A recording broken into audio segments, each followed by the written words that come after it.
na doon kaya si pare.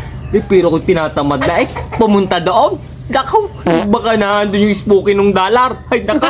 Ay, dudugo ang ilong ko doon Pumunta ka din Ikipasilip-silip na naman dyan Ikipumunta dito. Ay, nakita nga ako ni pare. Sana yun wala dyan ngayon yung mga spooky ng dollar na yaon. Ikipasilip-silip doon.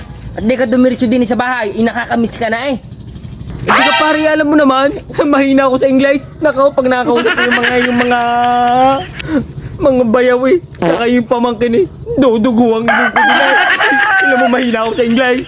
Yung baga. Nakaw. Tanghali na magising yung mga yaon. Ngayon yung maaga. Kaya huwag kang problema. Tulog pa yung mga yaon. Salamat. Tulog pa pala yung mga yaon. Swerte. Pare, gising na pala. Hey, Kuya Paul. Good morning.